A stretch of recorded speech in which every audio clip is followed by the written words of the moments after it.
Breese Central blows into Peoria tonight, knowing they have their first boys basketball trophy in school history. Peoria Manual will take home its 14th piece of hardware Saturday. The only question is, will it be state championship trophy number 6? It's the Cougars and the Rams. Next.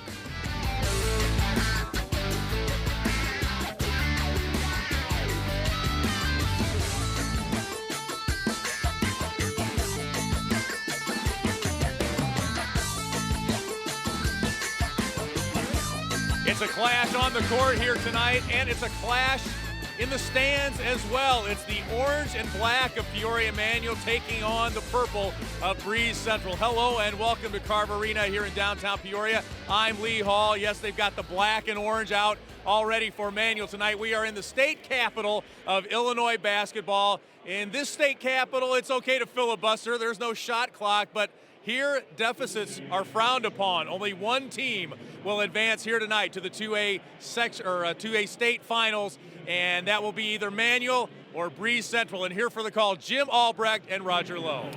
Thank you very much, Lee. As usual, we love the blue jacket. Now, we've got a team here that kind of sets the tone when it comes to coming down to state. Not very far away, of course, Peoria Manual, Roger. And then you got a team that's been busting at that door, winning a lot of sectionals lately, but not getting over that hump to that state championship game. Let's start with Breese Central and see how they made it down to Peoria. Of course, they had a heck of a game against Nashville. Nashville slowed it down, and Nashville had a chance to win that game in the final seconds, didn't get it done.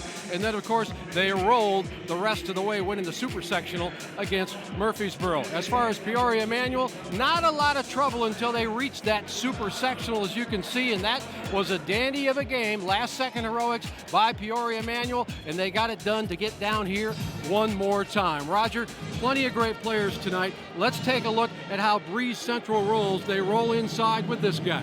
First team All-Stater David Wigman, also the leading scorer in the history of Breese Central.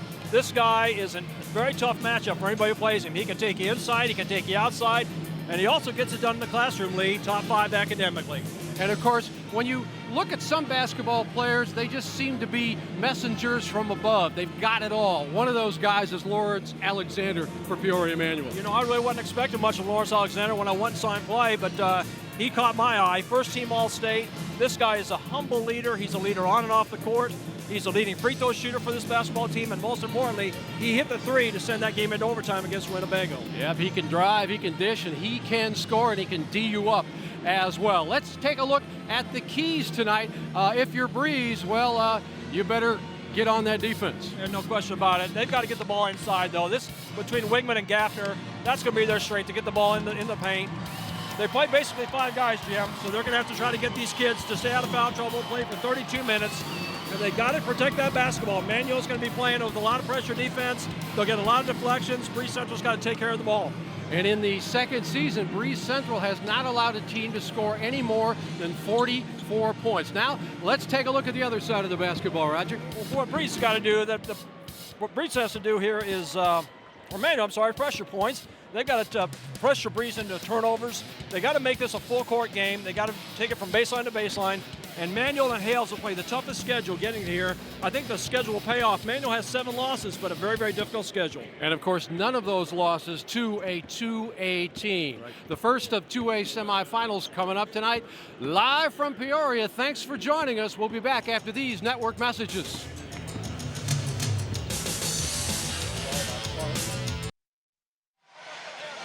There you see an overhead shot of Carver Arena and Breese Central at 30-3, trying to win their 31st game. No team at Breese Central has ever reached 31. That was one of their goals when they started the season, to set that team record. And of course, if you're going to set a goal, you might as well go one more, Roger. Right, and if they get their 31st victory, it's going to be against one of the best teams in our state of Illinois, Manual. It's going to be a great game. It's a toss-up. People have been asking me all day who I think is going to win. It's a coin flip. Whichever team can take care of the ball and establish their will win this game. And of course, as we mentioned, Breese Central giving up only 38 points per game. Can they keep Peoria Manual's vaunted offense down anywhere near that number. We are about to bring you the lineups. Of course, we got another great game coming to you later on tonight, so keep it right here on the IHSA Television Network. The Rams 23-7. They were here 2 years ago. They fell in the title game. They want to finish the business tonight. Let's go to Paul Herzog, our public address announcer. Good evening, basketball fans. On behalf of the Illinois High School Association, the City of Peoria, welcome to America's original March Madness. This 2A semifinal game tonight in Carver Arena features the Breese Central Cougars, a record of 30-3, and the Peoria Emanuel Rams, a record of 23-7. And now to honor America. Please stand, remove your caps, and pause for a moment of silence to remember the men and women in the armed forces serving us here and around the world, away from their families, protecting our freedom.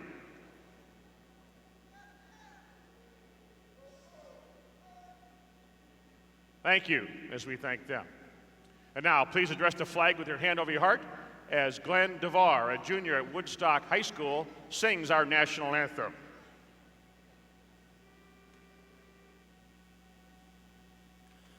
Oh, say, can you see by the dawn's early light what so proudly we held at the twilight's last gleaming, whose broad stripes and bright stars through the perilous fight o'er the ramparts we watched were so gallantly streaming, and the rockets' red glare, the bombs bursting in air, gave proof through the night that our flag was still there.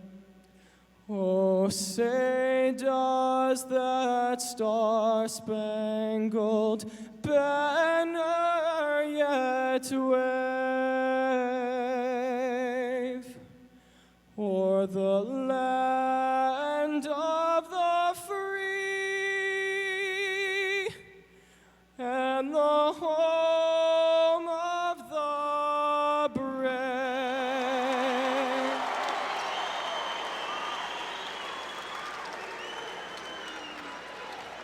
And now let's meet the team for the semifinal contest. At a guard for Central, a 6'7" senior, 22, David Wigman.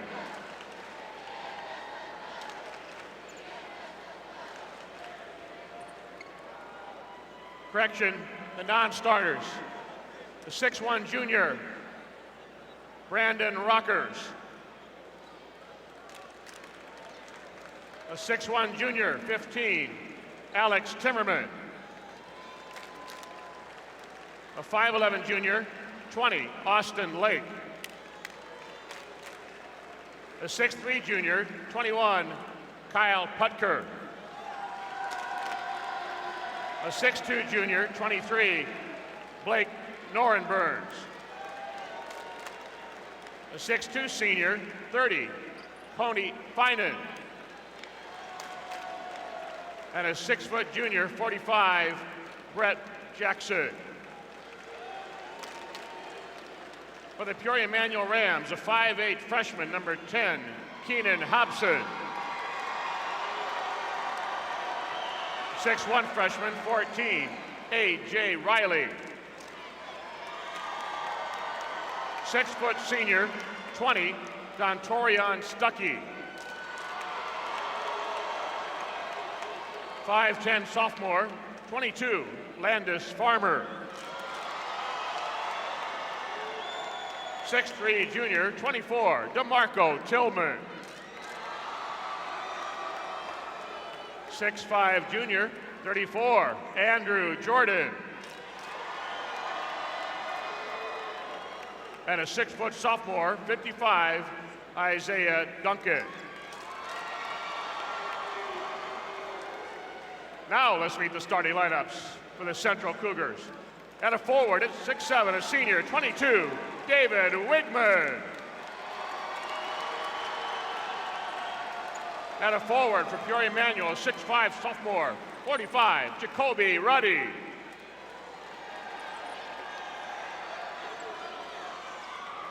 The other forward for the Cougars, a 6'6", sophomore, 50, Brandon Book. The other forward for the Rams, a 6'6", junior, 50, Brandon Watson.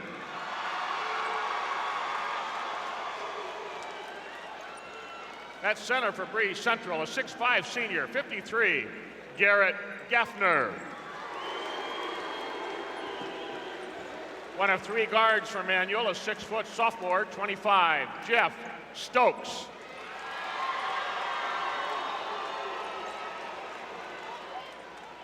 At a guard for the Cougars, a 5'10" sophomore, 13, Nick Grapperhaus.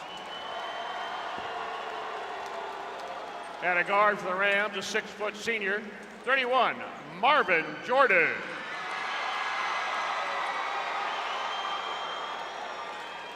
The other guard for Breese Central, a 6'5", junior, 33, Keaton Shear.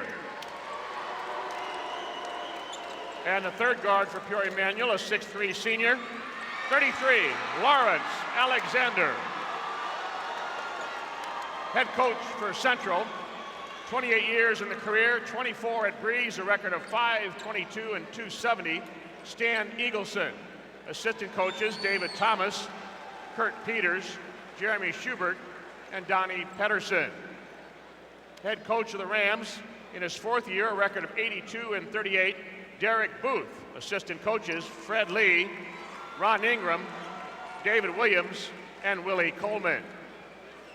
As the players and coaches wish each other good luck at half court, the IHSA, its board of directors and member schools expect and promote good sportsmanship from the athletes, the coaches, the students, parents, and spectators. We request your cooperation by supporting the participants and the officials in a positive manner. Do what's right. No other state in America can claim the rich history and tradition that's been generated by March Madness in Illinois. It's America's original March Madness. Direct your attention to the arena floor and meet the officials for this game. The referee from Springfield, Doug Straub. From Chatham, Bob Engel. And from Chatham, John McAvoy Jr. Presenting the game ball for this semifinal game will be Mike Moeller, Operations Manager of Illinois American Water, one of the sponsors next door of the March Madness experience. All of us thank Illinois American Water for their contributions to the greatest high school single event in the land. You saw some close-up shots of the two coaches. Of course, Breese Central, Stan Eagleson, man, he's been at it for a long time at this school and brought them to a level they have never been before since 1986. He has won 462 games, and then you look at Derek Booth, Roger, and you're looking at a kid who was a ball boy with Peoria Manual, then played on a team that finished second in state in 1991 as a guard, and now he's the coach, and of course, the counselor you don't want to see at Peoria Manual if you step over the wrong line. That's right, and I'll tell you what, you can't get two classier head coaches than what we got in this game with Stan Eagleson and Derek Booth, just top line. You saw the starting five, and now we'll get underway as Lawrence Alexander grabs it and gives it to Marvin Jordan. Marvin Jordan averaging 10.5 points a game. He is smooth. He really helped spark the offense in the super sectional win. He sees the floor so well too, Jim. He's got great court awareness. There's that drop-off pass down low. That's easy for Brandon Watson. You just said he sees the court. He saw the man come to him, dumped it off. Nick Grapperhaus, the point guard, will have his hands full tonight, working against that man-to-man pressure by Manual. Keaton Shear, not your normal guard. It's 6'5". He can stare over people. Long jumper out front, a little too light. Rebound is fought for and a whistle. Brandon Book had the look, didn't get it to fall. We've got a whistle against the Rams. I think you'll see a lot of that today too. Breese Central will go hard to their offensive boards. Manual not a great fast breaking team. They create a lot of their baskets by defense, but they're more of a setup offense. Again with the change in format, once you come down to Peoria now, here's Book again short. Rebound comes down to Jordan, and he's in a hurry. And he wants a jumper from the wing and gets it. Well, this is just what Breese Center did not want. They want to get out of the gates fast here. Manual with kind of a home court advantage here today. And of course, Brandon Book, here's another errant shot. And Manuel not giving away anything off the glass. Jeff Stokes with a basketball.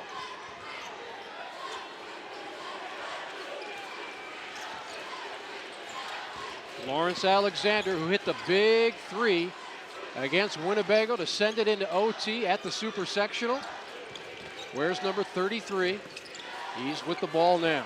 You're going to have a hard time getting jump shots from outside if you're Manual with the height and length that Central Cougars have. Gaffner jumps out and slaps the ball out of bounds. Good defense by Gaffner.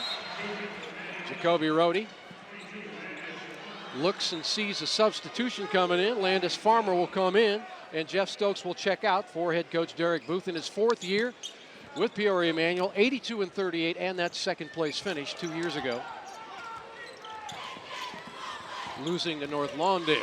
Jumper from the left wing, too hard. High for the rebound was the skying Breese Central.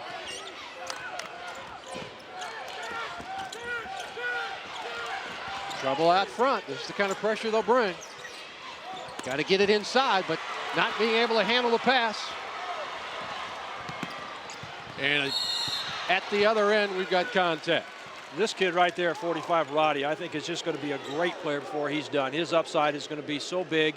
Played a little bit last year, but I think you're going to hear this name for the next 3 years. And of course, head coach Stan Eagleson said, we were reading our press clippings from last season. They made it to the Super Sectional, lost to Massac County, and he said we didn't start off with the intensity we needed, but then of course they lost to Effingham by 14 early in the season, game 4. That was their wake-up call, and they've been on a roll since that, losing only 2 games to their crosstown rival, one, Breese Mater Dei, another to a big school from Missouri, which obviously wouldn't be in Class 2A in this state. Now what Central has to do, Jim, is Manual's overplaying defensively. They got to start looking maybe for some back cuts, maybe some back screens to open up some players inside. Maybe look to a high-low offense, too, to get the ball inside of Wigman. The sophomore makes 1 of 2. Roddy puts his team up 5-0, and Breese Central trying to get off the snide here. Tough pass inside. It's gathered by Book, and he'll get it back out front. They want to get the ball to number 22, Wigman. A good defensive play out front. Loose on the floor, and who's going to come up with it? It's going to be Manuel. And what a great defensive play by Grappenhaus. Took it right away from Landis Farmer. Boy, is this pressure defense or what? Manuel's really getting up in your grill. They're trying to get it down low, but Manuel's saying no, and now Alexander will go to the free throw line. Now, if we didn't have a TV timeout coming up here, Jim, I'm thinking Coach Eagleson would take a timeout. Yep. He's going to get one in 10 seconds. You only have 3 during the state tournament. Usually you have 5, so you got to be very concise in how you want to use your timeouts. You see that Breese can put some points on the board there in the 80s already this year. Already 3 turnovers, too, for Breese.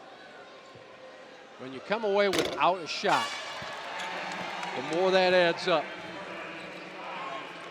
the higher the climb.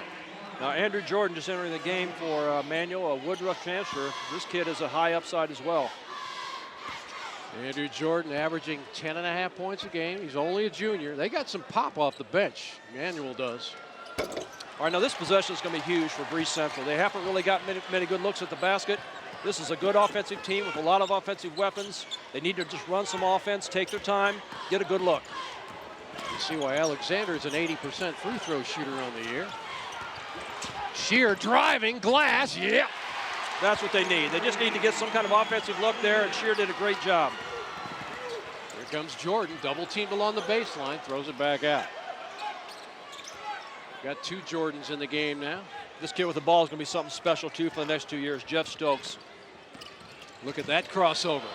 Can he get the floater? No. Ball is batted around up there, and coming out of there with it is Wigman. Wigman and Breese Central. Down by 5. Interior pass gets blocked as it comes across the lane, and we've got traveling.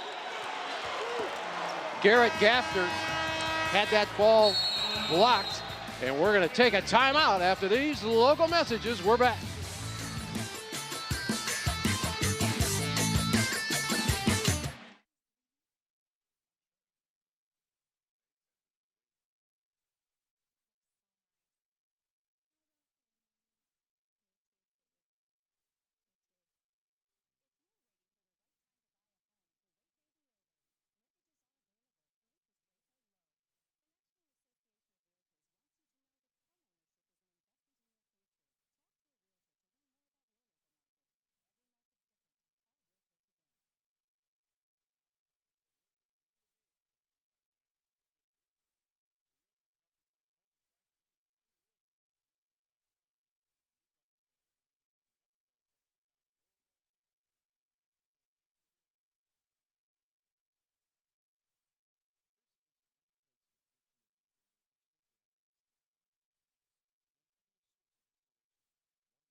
Well, second year in a row we've played Nashville in the regional finals. Last year it was double overtime and we got out of there with a victory. This year it was a third time we've played them this year, and Coach Weathers decided that he wanted to slow it down. They've got the skill to do it. I mean, we had a 1-point lead, 21-20 with a minute to go, and they held the ball for the last shot, trying to win by one, and had a turnover with 6 seconds to go. We got the ball back and then made some free throws after that to come away with the win. Talking about that super sectional, actually that was earlier in the second season. In the regional final, Nashville threw that last pass off somebody's knee. A cutter had an open layup, it looked like, at least from the angle, but as you heard, Breese Central hung on. Alexander showing that great athleticism, gets it over to Watson, and Watson will not get his two. They call him for traveling or an offensive charge? It is a travel. He took too many steps before he pivoted. There's another bad pass inside. That's about 4 for Breese Central on the interior. They've had more turnovers than shots, Jim, right now. That's their 5th turnover. Marvin Jordan taking matters into his own hands, but he pushed off. That was a good call. I don't know if we'll ever get to see that again, but Jordan came in with his right arm and pushed off. Good job by Grapplehorse. You're going to get to see this again. Watch Jordan, the Ball State recruit, come in. Watch his right arm. Yep. So he's the one that initiated the contact, so very good call by our officiating crew. Nick Grapperhouse holding his ground, and Breese Central with a chance to cut this 5-point deficit. The way they played early, I'm sure they're glad they're only down by 5. Manuel started off hot, and there's just a unforced error. They're just not used to seeing this type of pressure, and when I saw Manuel early in the year, they didn't put this much pressure on the ball and on passing lanes, so Coach Booth has got them geared up for this game. When I talked to Stan Eagleson, the Breese Central coach, yesterday, he said, look, I'll admit it, our Achilles heel is probably pressure defense, and we're seeing that come to fruition tonight. Yeah, we said in the keys that pressure points would be a difference here. Now we've had 3 straight turnovers by Peoria Manual on the offensive end. Yeah, Manual's keeping them in the ball game right now. That's their 4th turnover as well. Jeff Stokes back in the game. Look how they get down and play defense. They just get down low. Perfect defensive footwork by the Manual guards. There's the pass they want, and Wigman will go to the free throw line. A nice drop pass to the block, and David Wigman, who's 69% for the line, can add some much needed digits up there. He has more attempts, I believe, than anyone else in the tournament. He has 222 attempts, so he's used to going hard to the basket. Averaging 19 points a contest, sweet stroke. He had 17 points in that super sectional win. Now, Jim, if I was Stan Eagleson, I'd be thrilled right now if Wigman can make this basket, because right now they're only down 3 and they have not played well.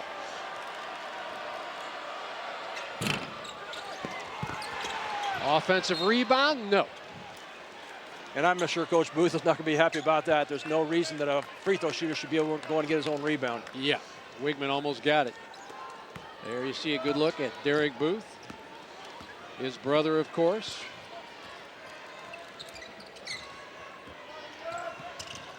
Now an assistant coach at DePaul, former star at Peoria Manual as well, David Booth. see if Lawrence Alexander can get things going. There's Stokes. That's the jumper he wanted, but good screen off that time. And let's see what the call is going to be. It's going to be against Breese Central. And really, they had that ball screened off perfectly, but somebody used too much body. Exactly right. And, you know, Stokes, the reason why I said he's got such an upside, you can just tell he's a very coachable kid. Looks his coach in the eye in timeouts, etc. And I think this is a name. He's got a great freshman sophomore class, Coach Booth does. And this is going to be one of the guys that's going to be a catalyst for the next 2 years. Noren Burns checks in for Breese Central as they go right back to Watson. Whoa. He's good in the blocks. He doesn't have much range outside, but he's so big and so strong, as you can see there. And once he gets down there, he's hard to get around him. He backs into you and creates his own space. No jumpers fallen so far, and again, that's just a bad idea trying to bounce pass in that close. Yeah, there's too many hands there out there, and Manual may not steal the ball, but they will deflect it. This Central team, too, Jim's hard to guard because they got players who can play inside, they can play outside. They're difficult matchups for anybody they play. Long jumper by Book. They need it, don't get it. But Wigman's there for the rebound, knocked away. Coming right back with it was Noren Burns. Along the baseline is Shear, and that's an offensive foul. Outstanding play there. Outstanding play by, who was it took that? We're going to see it. Lawrence Alexander took it, the first team All-Stater. I love this. He gets his feet set. Oh, yeah. Now, some people think that they can't have their feet moving at the time. That is absolutely incorrect. As long as you have position set, your feet can be moving, and he did a good job. Lawrence Alexander, after the super sectional, Coach Booth wanted to give everybody a little rest. Here is the turnaround by Watson, and that is blocked by Book. And in a hurry, can Grapperhaus take it on his own? He can. He's got a very quick first step. I've seen in the first 6 minutes of this game, and he proved it right there. Wow.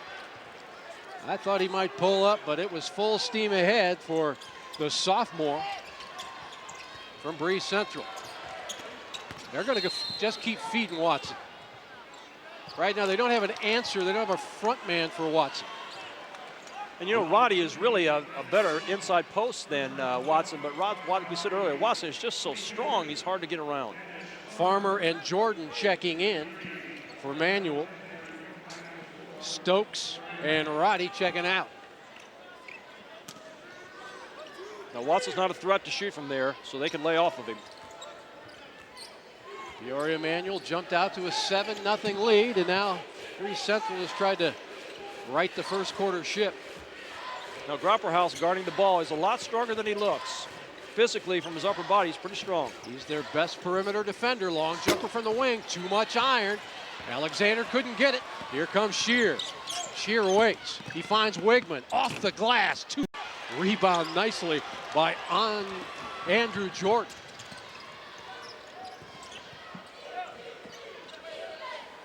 Very patient offense, very fundamentally sound, disciplined offense, and you can sure tell that Coach Booth is a protege of Coach Van Sciok. A lot of the same things you see in Manual basketball for years and years and years. You saw Alexander hold up the hands and say, well, we're going to wait for one unless they come out to get us.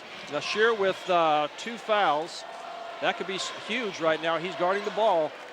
Coach Eagleson cannot stand to lose him, and he's guarding the All-Stater Alexander. I'll tell you what, if you're Breese Central, this is a good rest because they look a little gassed trying to keep up with the Rams' speed, and now they'll be able to kind of fill the tank back up. You might see Alexander try to penetrate, go one-on-one with Shear because Shear may not be able to guard him as far as fouling him. They can't have Shear on the bench. Booth tells everybody, stay back. We're going with about 10 seconds, and we're going to go with Lawrence Alexander, who will either get his own shot or kick it off. Against Shear, and there's the third foul, and that is crucial. This is what we were talking about, Jim. Just can't happen. You're going to see this again. You knew it was going to be a tough matchup, and he bumped him and knocked him off balance, and this is going to be a huge, huge factor right now. Shear's going to be sitting out maybe for the rest of the half. He has more assists than anybody else in this tournament, and he's going to be watching for a long time on this bench. And I know you want to play him up tight, but when you've got 2 and time's running down, here's Jordan. Is it good? No. Marvin Jordan just a little shy, and Manual jumps out with the first 7 points, and they lead it after 1 quarter. 9-5 here in the 2A semifinal. Back after these network messages.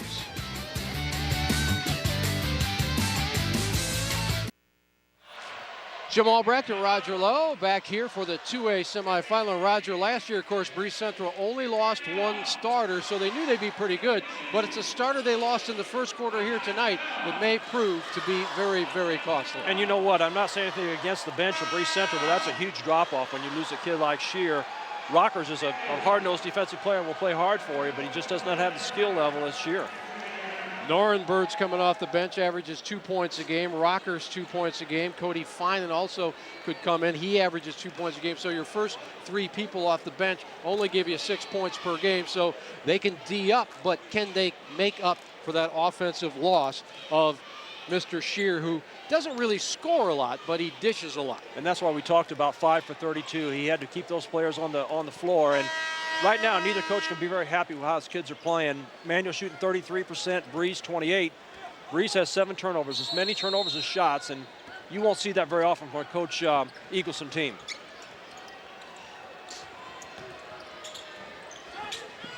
Brandon Watson, the high scorer so far with 4 points. Baseline jumper, that is a tough shot. And did you see Andrew Jordan get up and clear it away? Here he comes, Alexander, money. Boy, is he smooth, very smooth. Got himself under control, and here's a trap now for Manuel. Rapperhouse gets out of it. That frees Rockers from the wing, but he charged. And let's take a look at these first quarter stats. As we said, the field goal percentages are dismal for both teams, but you know, you can say that's for good defense as well. Another charge by Manuel there. Rebounds by Breese Central. Wigman, of course, with 4 of those. Those stats brought to you by Menards. Save big money at Menards. I like the idea that Manuel stuck their nose in there and taking a couple charges. That's a great play because you get a foul called on the other team plus a turnover.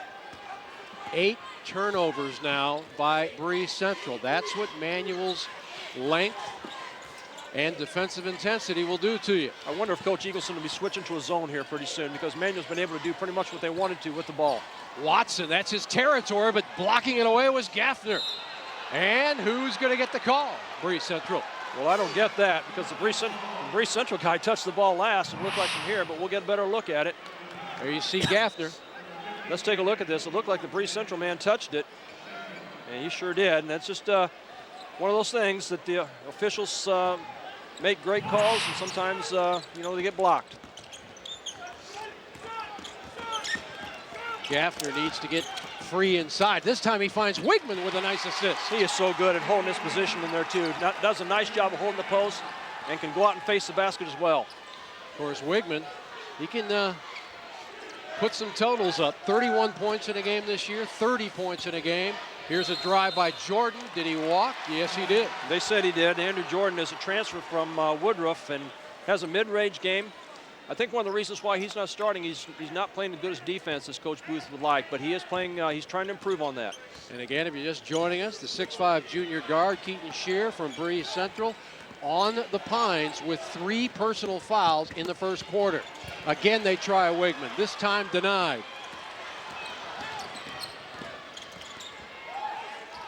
Alexander with the steal, and now the jumper. And Jim, somebody's missing the boat on this kid. I mean, this kid is so good, and he has not had any serious offers yet. I think Rhode Island has offered him, but somebody around here needs to take this kid.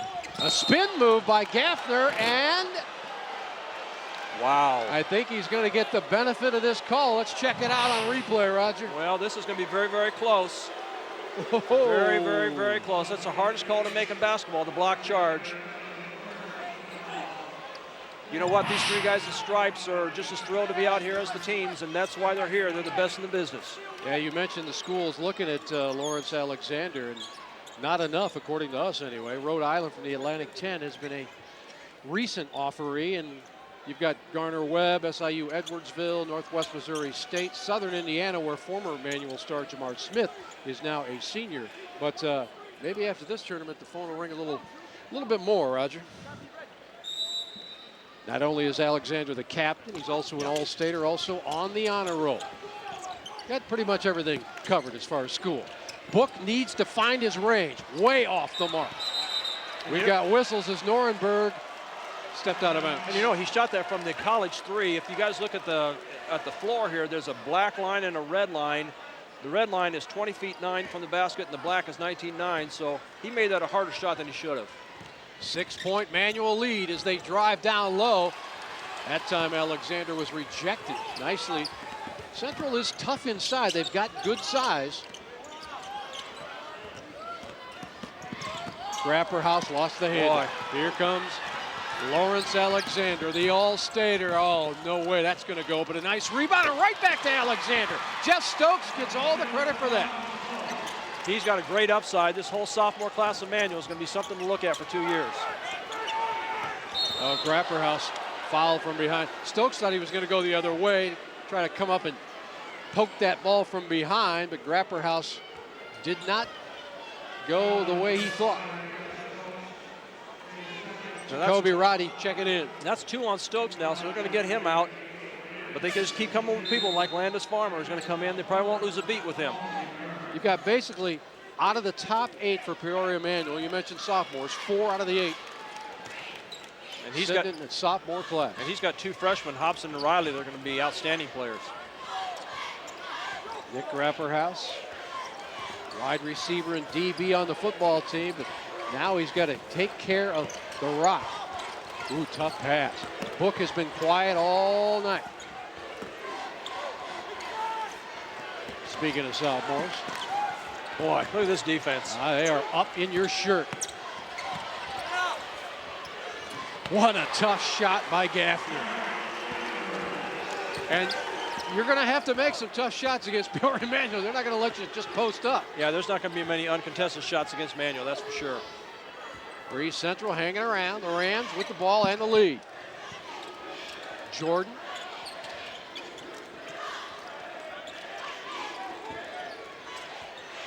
That's out of his range, so he gives it up. Somebody wanted walking. Oh, that's a tough shot. Not there for Alexander. Rebound comes off to Gaffner. That's the one part of Alexander's game that needs to improve. He needs to get a little bit of more arch on the ball. You get a better shot, a better chance to make the basket if there's a little bit more arch. Marvin Jordan getting set to check back in for head coach Derek Booth. Another tough pass, scrambling, losing it. Manual, jump ball or a foul? They're calling it a jump. And this TV timeout couldn't come at a better time for Coach Eagleson. And we're going to take a timeout as well. Back after these local messages, the Rams finding the net.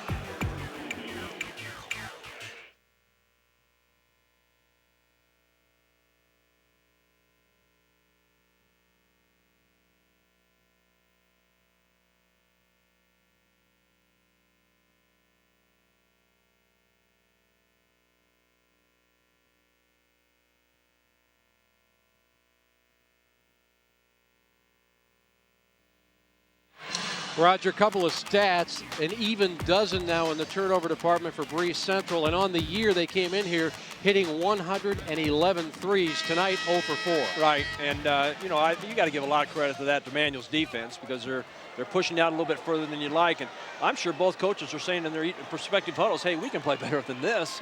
You know, both teams probably not playing up to their potential, but it's Manual's defense that has turned the tide. And I do want the fans to watch, Jim, how low Manual's defenders get defensively. They just get down in great defensive posture.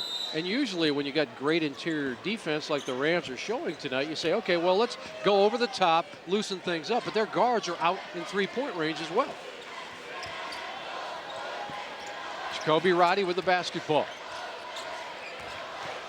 This is a good man-to-man defense as well by Breese Central. Very well coached by Coach Eagleson.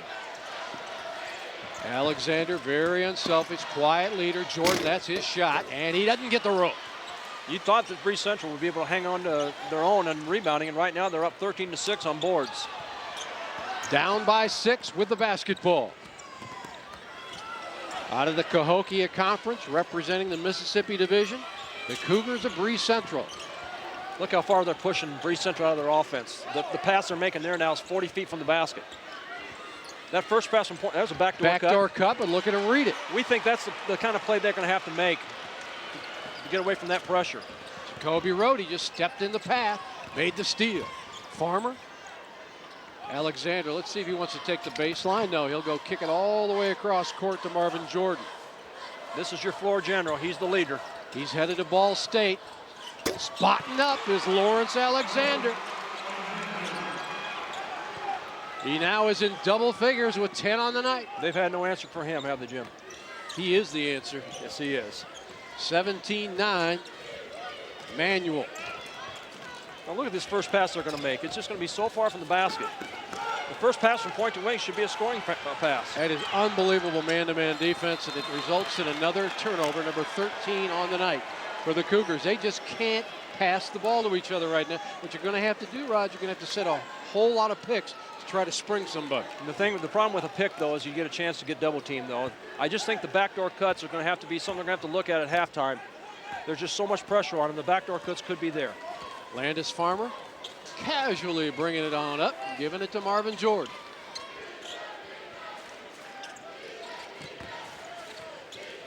Such a disciplined offensive team, Manual. Farmer kicking it back out. Jordan just off again, and the rebound comes off to Garrett Gaffner. I think Coach Eagleson would like Manual to do that every time, because that's really not Manual's game. Norrenberg's tough shot, too tough as it turns out, but hustling after it was Book. Interior pass again, goes over the intended receiver, David Wigman. Well, I'm not going to beat this horse anymore, but when you've taken 12 shots and turned it over 15 times, that's a recipe for disaster. And you hear it every year about this time. Well, you hear it every year, at least in the NFL. Defense wins championships. That translates to basketball as well. Now you got Grapperhaus coming out of the ball game right now. He's the floor general, the floor leader, so we'll see how Breese Central manages this when they get the basketball back. Rockers in there along with Norrenbergs in the guard position. I think Manuel's got him on the run. I'd be surprised if they slow it down too much here. Jordan shut off, gets it inside, ball is blocked, and it's fought for, and Breese Central has rare numbers all the way down, and is it a charge? No, a block. Norrenberg coming full bore. Let's check it, Roger. These guys have had some very tough calls, and you see he leaned there, so yep. Great call by the officiating crew. That's only Alexander. That's his second now, so I think he's going to be coming out of the ball game. I'd be surprised if they keep him in. Brandon Watson getting ready to check back in. Alexander did lean to the left just a little bit. Boy, he has been hot in the second season. In 2 sectional games, Alexander totaled 50 in the super sectional, 23 tonight. He's in double digits again with 10. There goes Alexander to the bench. Watson coming in for him. Now this Norrenberg's kid, I think, has got unlimited potential. I think he's going to be a guy next year who's going to get some serious minutes for Breese Central with the loss of Wigman and Gaffner. I think this is a player that's going to get some serious scoring and play for these Cougars. Doesn't get it. Norrenberg's brother Kyle played for Breese Central 2003, 4, and 5. So he knows what it's like to be down at state. Pretty formidable front line right now that Manuel's got in there with Roddy and Jordan and Watson. This is Jordan. This is too hard. Last touch by Watson. And for all the domination, and I would have to say when you have 15 turnovers, you're being dominated. You're still only down by 7. Get one from outside the arc, and suddenly it tightens up with a minute and some change remaining here in the first half. That's a tough shot. Hustling after it, though, was Rockers. Rockers, Book really needs that, and he's way off the mark tonight. Look at this. They finally get it back and set up the offense. Not hitting it from 3, and this time Gaffner gets the rebound stripped away. Plenty of time. I think they'll play for 1, Jim. Dontorian, Stuckey is in the ball game wearing number 20. Well, I'm sorry, Jim. One thing I've noticed at the Civic Center, the baskets, when you're in a big arena, look closer than they really are. And that's why so many shots have been coming up short. There is a perception situation sometimes. You can come on and have a shoot around like you do yesterday. Now, if all you people go out and promise to buy stuff from our sponsor, I don't think you're going to miss much in the next 13 seconds. So just 1 shot. At the end of the first quarter, it was Alexander. At the end of the second quarter, it's going to be Marvin Jordan off the pick. Kicks it. Jumper. No. Would not go for Andrew Jordan. And at the end of the first half, not a lot of fireworks, a whole lot of defense, and a whole lot of turnovers. But Manual, the number 2 team in the state, leads Breese Central, ranked number 7, by 7 as we head to the intermission. And you can see Manual heading to the locker room. Let's go to Lee Hall. All right, we're with Derek Booth. It's a typical Manual game. You look out there defensively, it looks like your guys have about 4 arms. I mean, there's just hands everywhere. Yeah, I am pleased with our half-court defense. And that's where we're going to hang our hat on. If we're going to have success, it's going to be on the defensive end of the floor. But there's still some things we got to tighten up. Still some things we got to talk about right now at halftime to tighten up. Offensively, we got to hit some shots. I thought we had some good shots that just didn't fall. So we got some room for improvement this second half. This is a very good team that's capable of making a big run for us on the second half. Good luck to you second half, Thank Derek. you. All right, that's Derek Booth, the Peoria Manual head coach. He takes a 7-point lead to the half, and we're back after this local timeout.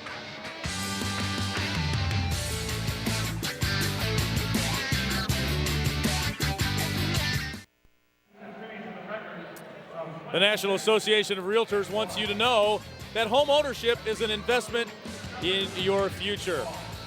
And we are back at Carver Arena in downtown Peoria. Lee Hall joined tonight by Pleasant Plains head coach Cliff Cameron. Good to see you again, Coach. Good to see you, Lee. Good to see you got the blue memo. We look like twins. I wanted to match you, yes. Yeah, he didn't get the coat though. The shirt's easy. Right, Try the coat, right. man. It's okay. it's a lifestyle. I got to tell you. Right.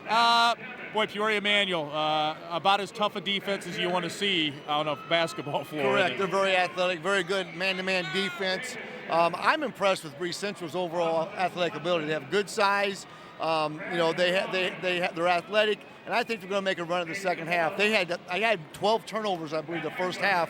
And if they could get to handle the pressure of Manual, they might be able to give them a good ball game in the second half. Also, they need to stay out of foul trouble. They had a couple of their key players. Right. I think Shear had 3, and then I believe Gaffner had 2. Yeah, they did show flashes there where they were able to get good passes inside and get through that defense. They did, but they had trouble handling the pressure. Like I say, 12 turnovers. And I've been very impressed, of course, with Lawrence Alexander. He's able to has a quick release, able to just pull up a quick jumper. So they're going to have to contain him and get a hand on when he shoots. Yeah, the Manual guys are so long and lean, and they just, it really does. It looks like they've got more than 2 arms on each guy out there, doesn't it, on defense? Right, they're quick with long arms. So that's hard to contend with. And it's not just in the full court, it's in the half court, too. Right, in the half court, too, in their man-to-man defense. All right, we will be back at Carver Arena with more on this first 2A semifinal. Peoria Manual with a 7-point lead over Breese Central. And we're back after this local timeout.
Welcome back to Carver Arena. Look at our halftime stats brought to us by Menards. Save big money at Menards. The field goal percentage, nothing to brag about for either team, Coach.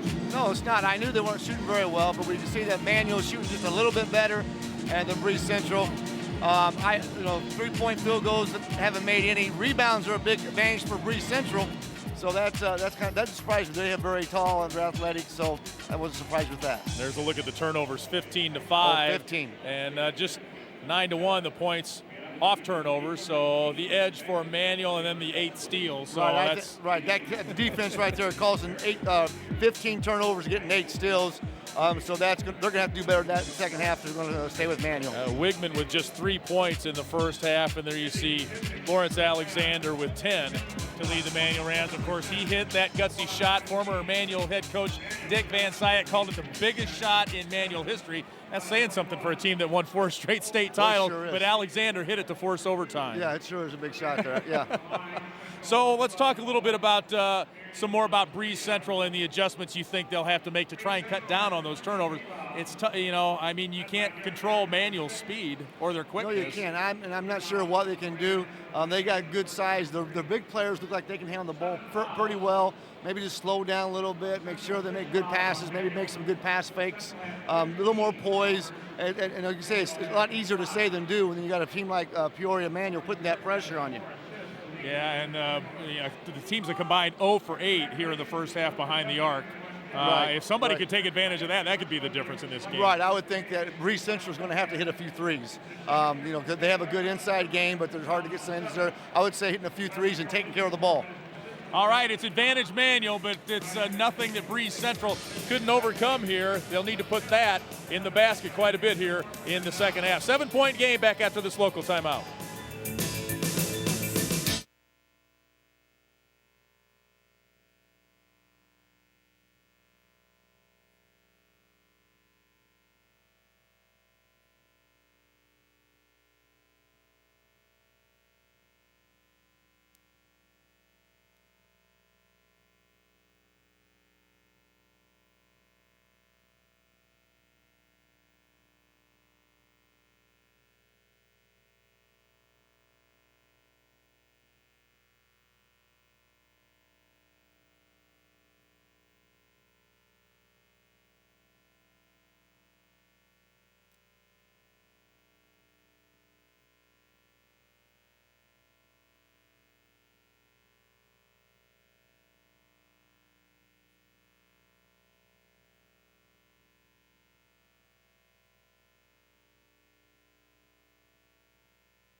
Welcome back to Carver Arena. You heard Derek Booth, the coach of Peoria Manual, say, hey, we still have to tighten things up a little bit. So they're talking about that. Of course, Breese Central's talking about how to stop the turnovers. Let's take a look at the first half highlights here, Roger Lowe. Okay, we're going to go to the monitor here, and we're going to see a nice pass in there to Watson. Finishes strong from them.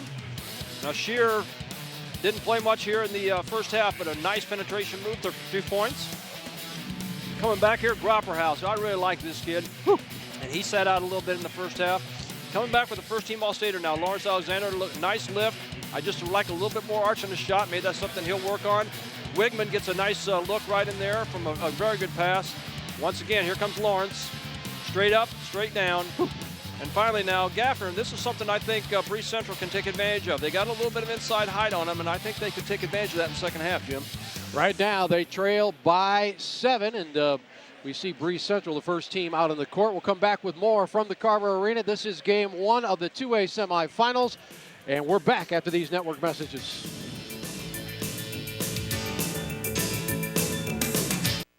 Our Subway player of the first half is Blake Norenburns, the substitute for Breese Central. Don't forget, get any regular footlong for $5 at Subway. Eat fresh.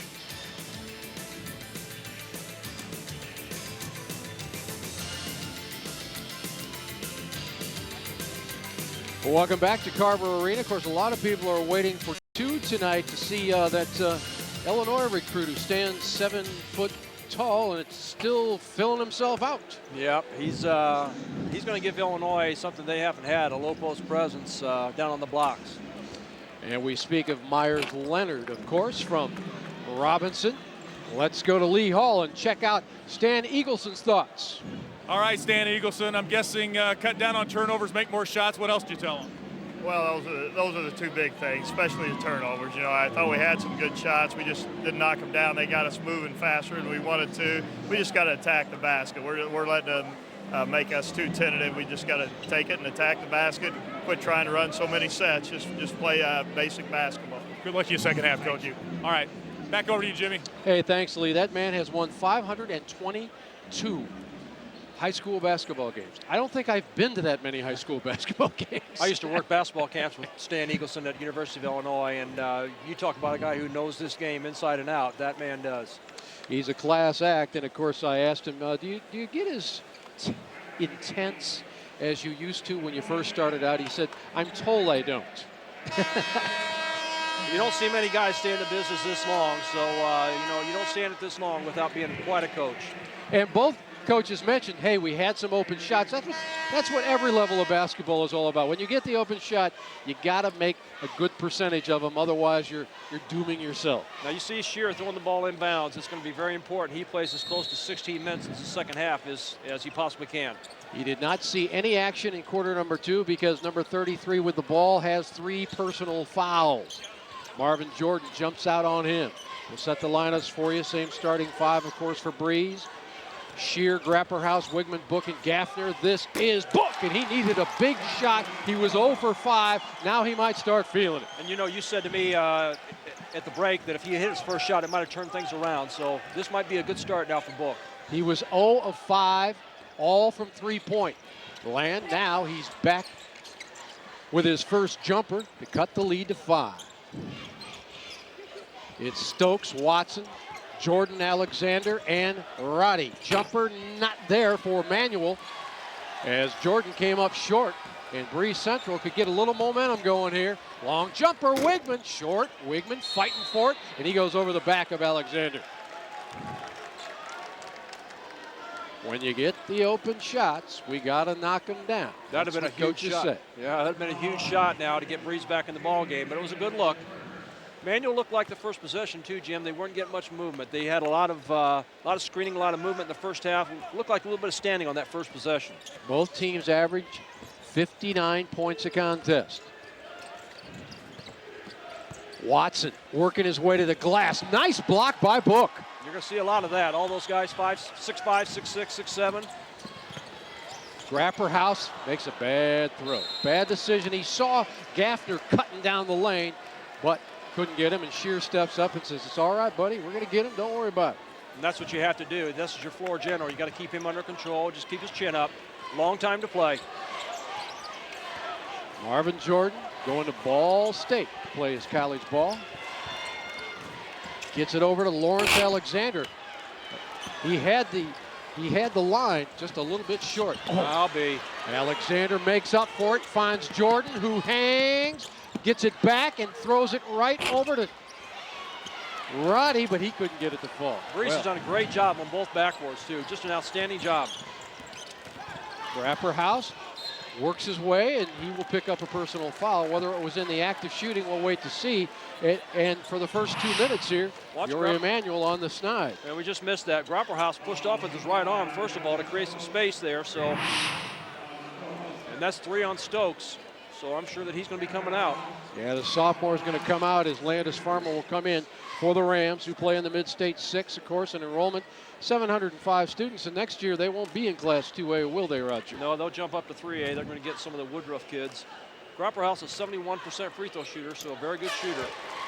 Woodruff, of course, closing its doors. A lot going on in the educational system in a lot of states, and that goes for Illinois as well, and not all of it's boding well. Now this is a drop-off, even though Farmer's a good player. Stokes is a little bit more flexible. He can play the point or the 2 guard for Manuel. This will be as close as they've been. I tell you what, if I'm Coach Eagleson, I really think we've got the lead right now, because they probably have not played this badly all year long. Breese Central trailing by only 3 now. Remember, they saw the Rams score the first 7 in short order to start the game, but now the Rams have scored just 10 points since that early first quarter outburst. Look at all the room the guards are giving Manuel. Jordan taking it to the glass. Tough shot. Wow. You try to avoid stuff like that. And here comes the trap now. They go over the top of it, or do they? Look at that play by Jordan. Steals it, but had to throw it back into Grapperhaus. That's a new 10. Here comes Grapperhaus. Nice bounce pass. And a foul on number 50, Brandon Watson. Boy, going to the line will be Wigman. Look how strong he takes it to. I mean, that's there's nothing else Watson could do but foul him. Takes it so strong in the basket, protects it with his body. He'll be going line for 2. Now Wigman has had, like as I said earlier, more free throw attempts than anybody in the Final Four, so he does this quite often. The first personal foul of the night on Brandon Watson, who is the physical presence inside. Yeah, he's a man. Look at him down there, number 50, just coming in that lower block. That was quite the layup by Marvin Jordan. I'll be. Wow, Wigman's usually money from the stripe. He comes up empty. Back on defense, Breese Central trailing by 5. Not much motion right now in this Manual offense. They got to get a little bit more movement.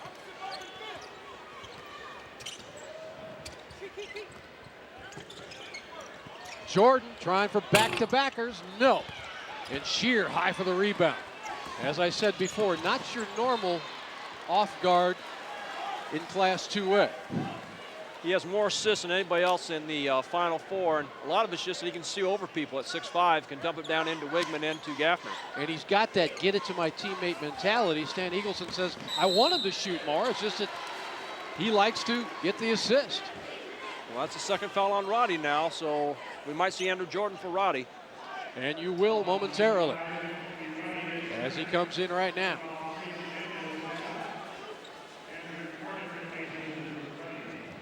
Notice that they've got Marvin Jordan down kind of as a safety valve. They're playing man up, but not guarding the ball out of bounds. Grapperhaus, he wants to go down low to Wigman, comes across, tough shot. Not a good one. And not a good one as Watson clears for Manuel. Marvin Jordan with that move. Oh, nice bounce pass. This is Farmer. And that's the point of the role of a point guard, to make everybody better around you. And another steal, but getting it right back is Shear. Wow, this is a D game, not an O game. Back to 7 is the lead, right where Manuel was at the break. Gaffner. That would be a very difficult shot to make. Jordan now trying to kind of set the stage for himself and everybody else. Too hard. Rebound book. I think Breese Central will take that every day if Manuel would settle for that 15-footer. Shear down low, gets away, Book's got it. So an air turns into 2.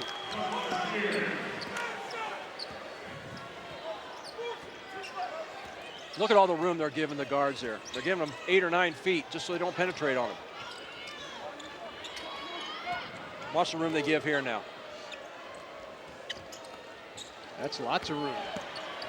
Watson trying to create his own room. Too hard. Rebound comes down to Breese Central. And another foul. This one against Andrew Jordan.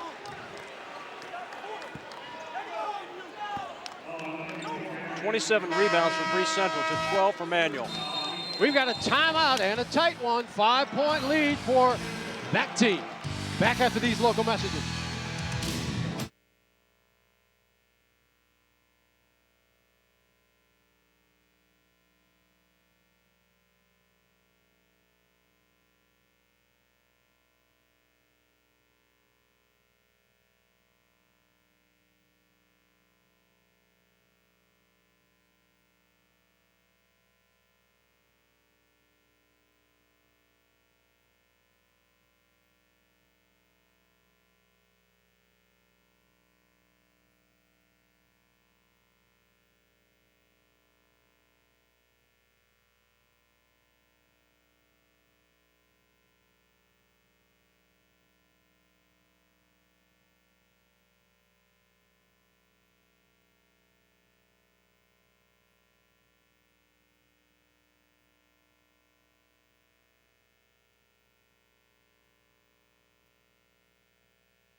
It's Peoria Manual with a 5-point lead over Breese Central. Tommy Barrow is here. He came to state 3 years in a row with Breese Central.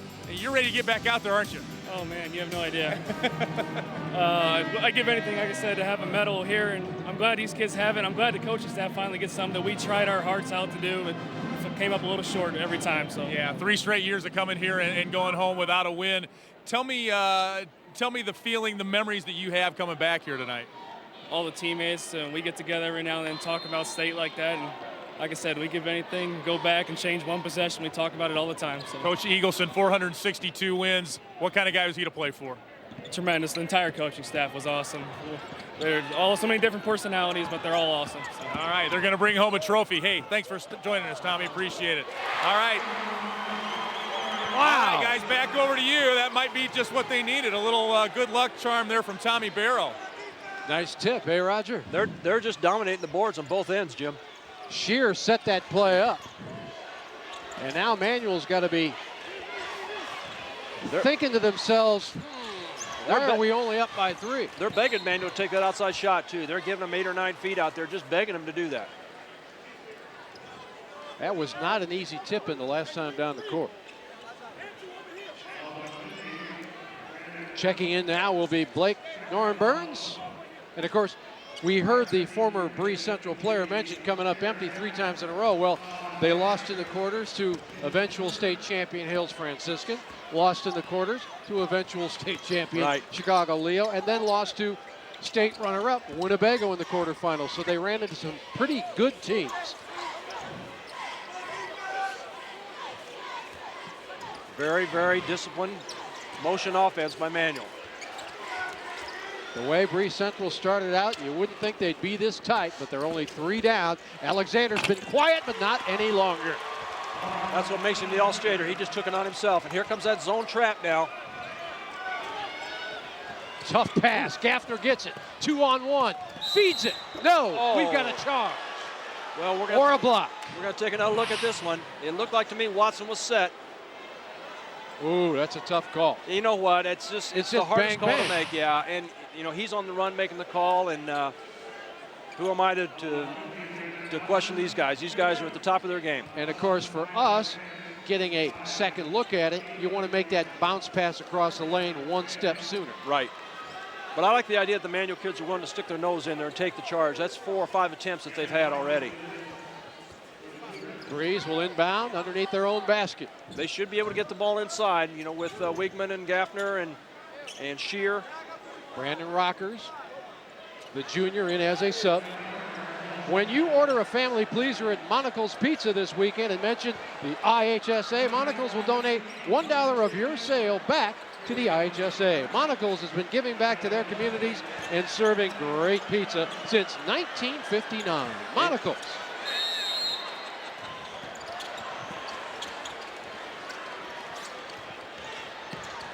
Wow, Book with 3, and suddenly it's a 2-point game. He's the best pure shooter on this team, there's no question about it. Had 29 in the sectional final, he's heating up. Missed his first 5 shots, came out of the gate after the intermission, knocked one down, and now he's feeling it. Jordan, pretty. But it came out. How did that come out of there? It didn't come out, it went back down. Sorry, I was looking at the other end. I'm going to see Manuel keep this pressure on him right now, trying to keep this tempo up. Let me correct myself. That was Jacoby Rohde with the 2, not Jordan. This is the 18th turnover now for Breese Central. So Breese had it back to within 2, but will Manuel stretch it a little bit more? Lawrence Alexander filling out his college resume here at the Carver Arena. Very good game plan by Coach Eagleson. Laying off them on the perimeter. They're not going to hurt you out there. Alexander and Marvin Jordan know each other well. They've been playing together since elementary school. Their moms, best friends. So they pretty much know where each other's going to be on the court at all times. Jordan didn't want to drop it down low.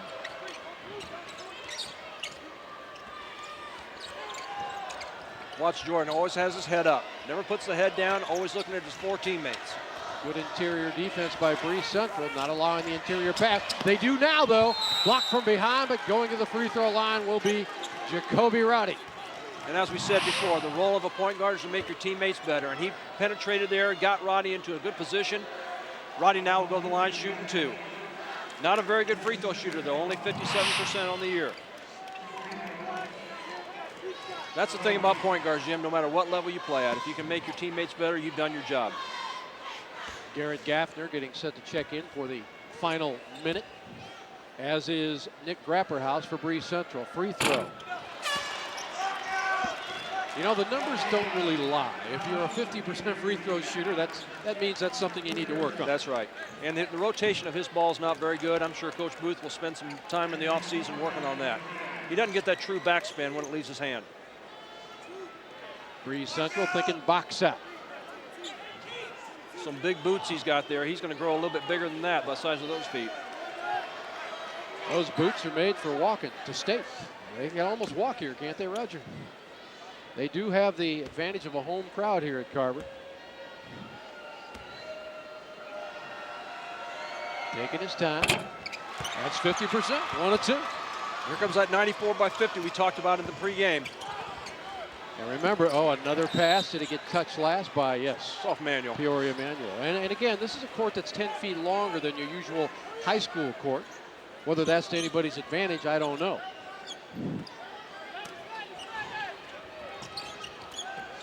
Look at this defense. Grapperhaus taking it down. This team trails by 5. It's a very important possession, I think. Absolutely. For Breese Central. Ooh. And your point about the 94-foot, Jim, Breese Central didn't get to play on a 94-foot Jim in the Super Sectionals. Once again, this is just a turnover, really not by anything by Manual, just not a good job by Grapperhaus. See, but that's what good defense does. It gets in your head, and you start doing things that you don't usually Absolutely. do. As Coach Eagleson said, they're playing a little bit faster than they'd like. So for the 3rd consecutive quarter, I think we're going to see Peoria Manual take that last shot. In the first quarter, as I said, Lawrence Alexander gave it a shot. In the second quarter, Marvin Jordan did. I think you might see Alexander again trying to get Shear with that 4th foul, just like he did in the second quarter. First quarter, I should say. And if I'm Shear, I got to let him take it. Oh, absolutely. You got to lay off of him. Hope you have help. They need him in the 4th quarter. Now, Marvin, if he penetrates, someone could be open. He sees the floor as well as anybody in this tournament. Grapperhaus on him. Coming to the left wing. There's Alexander. He's going to have to launch a long 3. Not there. That was partially blocked. Nice job defensively by Norenbergs. And we got a dandy heading to the 4th quarter after these network messages. Take it home, son.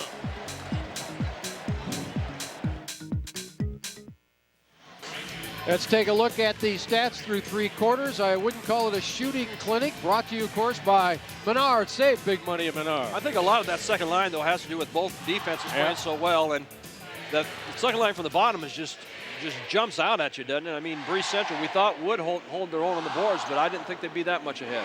28-12 with an advantage like that. If they get any kind of field goal percentage going, they'll be right back in it. They cut it to 2. Biggest lead has been 7 by Manual. Right now we head to the 4th quarter.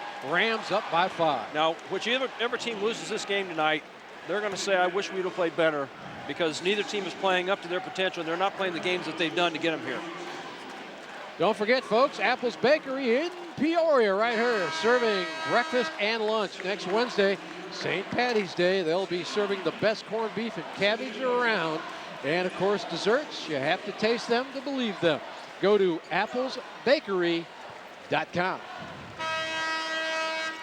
Well, Shear did a good job there, Jim, of staying foul-free in the 3rd quarter. So, no foul trouble right now for either team. There's a couple guys with 3 for Breese Central, but you don't consider that foul trouble right now. Landis Farmer starting the 4th quarter for head coach Derek Booth in his 4th year with the Rams, and they're just going to spread this out, up by 5. Breese is in his zone right now. 1-3-1 zone.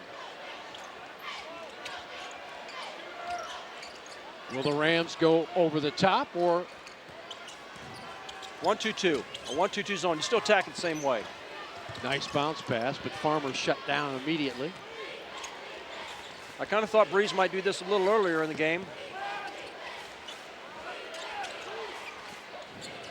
Derek Booth doesn't sit down for long. In and out. That one won't go for Alexander, and here comes Breese Central with a chance to get it a little tighter.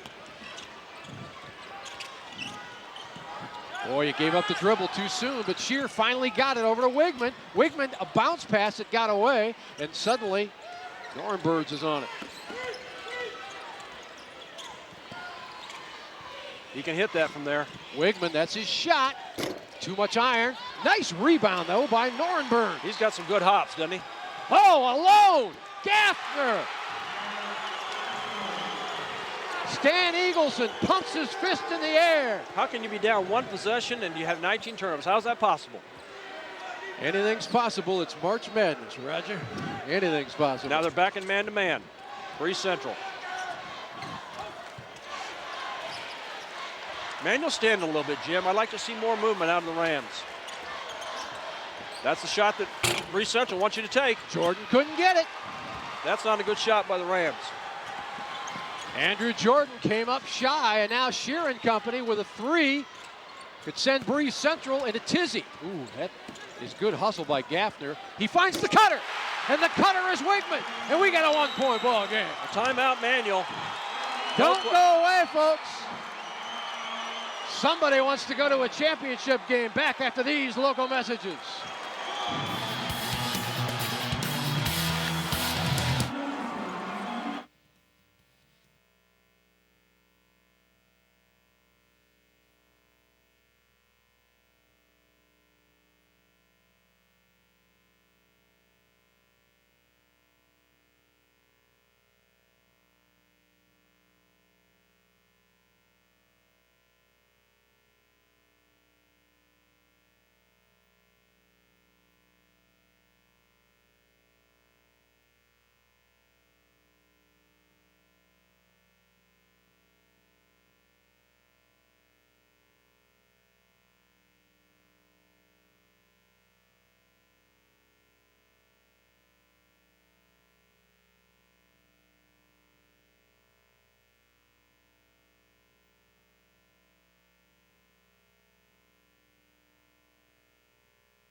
Okay, Roger, during Peoria Manual's 4 straight state title runs, 94 through 97, they defeated one team 3 times right here at Carver Arena. Can you folks at home name that team? And of course, we always talk about the head coaches, Roger, but watching during that timeout, the assistant coaches for Breese Central, they were jacked.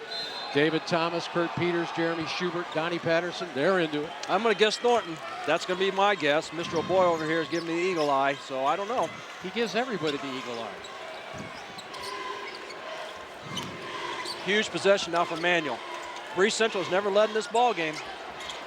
1-point game. Big shot, not there. Jeff Stokes couldn't get it, and Breese Central has the basketball with a chance to come down and get on top of the scoreboard. So what is the answer? I'll be darned. All over it. Roger Lowe. Take me to the head of the class. I know if you played for Thornton Harvey, you knew that. That's a tough way to go. Oh, tough play out front. Here comes the turnover. Stokes is fouled or no? I heard whistles. Yes, he was fouled about 30 feet away from the basket. I think this is where Manuel could really take advantage. You know, changing defense into offense. We're going to see this play again. Good look in there by Stokes, getting the ball to Jordan, and Jordan takes it hard to the basket. He'll be shooting 2. I'm sorry, the foul was before the shot. Yes, it was out front. I think Manuel needs to try to up the tempo here, Jim. They need to try to force their offense by their defense, because Breese Central is just dominating the glass. Stokes. I think Manuel's playing a little tighter right now, too, because Breese Central has made the comeback, and Manuel looks just a little tight to me. The number 2 ranked team in the state. Look at that pass. Watson fell and traveled. Yep. Wow, Jordan made the zip pass. Watson made the move and lost his traction. Let's see it again.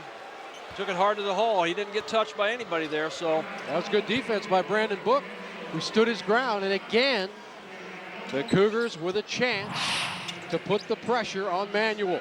Now here's where Manuel has got to turn him over, and here's where Breese Central's got to take care of it. 10 seconds is a long time from baseline to midcourt line. So don't be in any hurry. Shear finds help and threw it away. 10 seconds is an eternity. Just get the ball in bounds and then come down and set your stuff up. That was a little too casual on Shear's part. He thought one of his taller teammates was going to go up and get that. Didn't happen. So those are 2 golden opportunities without a shot. Alexander needs some help offensively too, Jim. He's been the man with 12 points. Nobody else higher than 4. Alexander to Jordan. Yeah! Wow. That's what your leader does.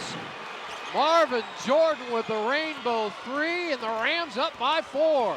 Shear wants to go to the glass, and he'll be fouled by Jordan. Yep. Well, your leader steps up when you need him the most. Manual kind of back on their heels a little bit, and Jordan stroked it in from 3-point range. And Jordan is not a 3-point shooter by nature. He only had 29 coming into the game. We're going to take a break. After these network messages, back with the final 4:54.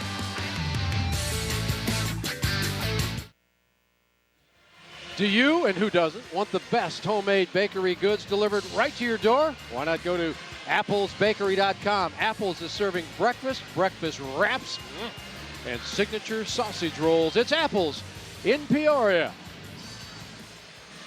Now, you know, Jim, we're looking at the foul trouble here. I don't really consider that foul trouble this late in the game. But Manual has beaten 2 undefeated teams to get here. They knocked out Fieldcrest in the sectional, and then knocked out Winnebago in the Super. So this team has been able to play against, you know, powerful, strong teams. But right now, if I had to say who has a little momentum on their side, I'm saying Breese Central. They've got, you know, they made the comebacks like you just said. They have never had the lead and had 2 possessions in a row when they didn't even get a shot. So you mentioned that Winnebago game, tough loss for Joe Murphy and Chaz Cross, of course, a great player for them, but it was Lawrence Alexander hitting the 3. They called a play. The play didn't quite develop in the final seconds of the super sectional, but Alexander found himself open with 3 seconds left, tied it, and then Winnebago had a chance to go down and win it, and they threw the full length of the court pass, but it hit the overhead scoreboard, right, and that ended up sending it into OT, where an 11-0 run put Winnebago away. Now, Shear only a 53% free throw shooter, so I guess if Manual wanted somebody on the line, this is the one.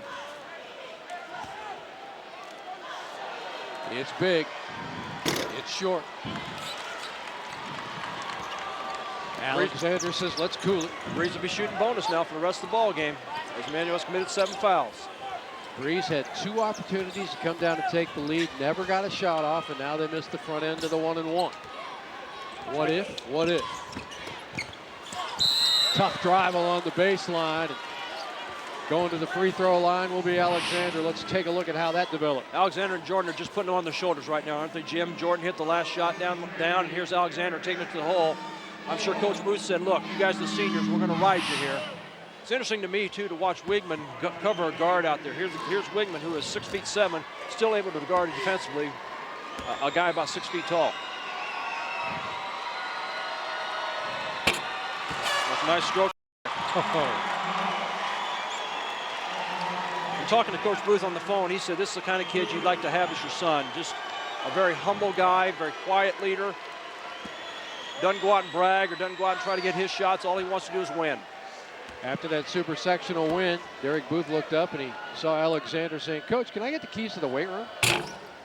And he said that's not unusual for Mr. Alexander, and neither is making 2 free throws when you're an 80% free throw shooter on the year. Yeah, 4 for 4 in this game. And now Breeze can ill afford any more turnovers. They've got way too many as it is, 21 in total. They need to find the net.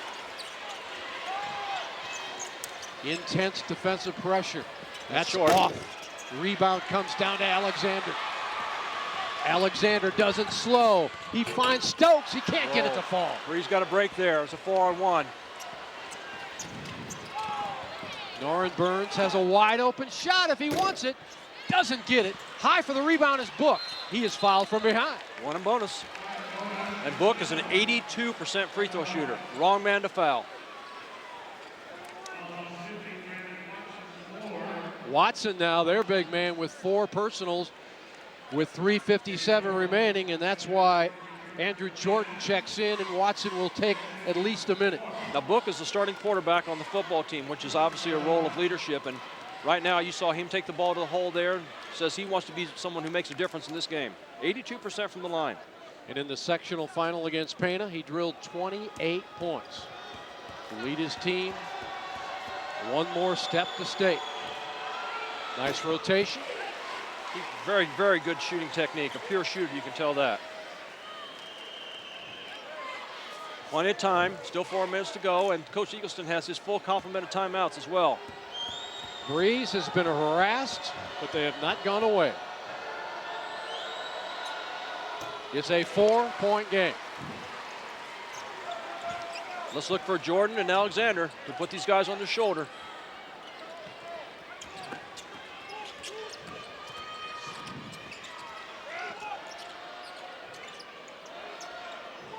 Breese Central in the zone. Stokes not able to penetrate. Manuel not really looking to take the ball to the basket right now. No. They might be trying to bring Breeze out of the zone. Again, no shot clock in high school basketball, so you can play perimeter passing all you want. 1-2-2 with a big man on the point. Shear looking at his coach, Stan Eagleson, saying, how you want me to play him up top? There's a double team, they get out of it. There's another one, they get out of that. Breeze only with 5 team fouls too, Jim, so they can be aggressive. Well, Derek Booth with a 4-point lead, choosing to eat some seconds off the clock. And a foul. Boy, he sure did. Travel. A travel. He sure did. He took that first step without putting it on the floor. You're going to see this. His right foot was his first movement. There you go. You got to put it on the floor before you take that step. At this level, you do. So again, Breese Central with a chance to put a little pressure on. They got a man open. It's Book. Book. Can he make it? He can. He scores over Roddy, and it's a 2-point ball game. Manuel has led the entire contest, but as the scoreboard shows you, not by much. 1-2-2 zone again by Coach Eagleson. Manuel's taking the air out of the ball too soon here, Jim. They need to attack. Jordan does.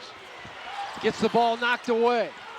Stokes fortunate to pick it up, and they'll set it back up with Lawrence Alexander. And sophomores don't want to make the mistakes this late in the game, so you're going to be leaning on your seniors again. Maybe Andrew Jordan can give you some help, but I don't think Roddy and Stokes are going to be wanting to do anything that may hurt the ball club. And you see Wigman all the way out now, and that frees up Andrew Jordan. And what I just say there, and Stokes is the one that created it. Great job. 2-on-1, Gaffner. Too much. Glass fought for, Gaffner gets it back, and he is fouled, hitting the deck hard. Well, these are two teams going after that ball like it's worth $1 million. We're going to get to see it again. The thing that's kept Breese Central in this ball game is right there on the boards. They have fought the boards all day long. They have just dominated the glass. 36 rebounds to 14 is the difference right now. Fouled by Jordan, who made that big bucket at the other end. They sent the bigs out to double up out front on Peoria Manuel, and Jordan, of course, seeing the floor like he always does, spotted Andrew Jordan, and now also checking in is Brandon Watson with those 4 fouls. Gaffner at 62%, Jim.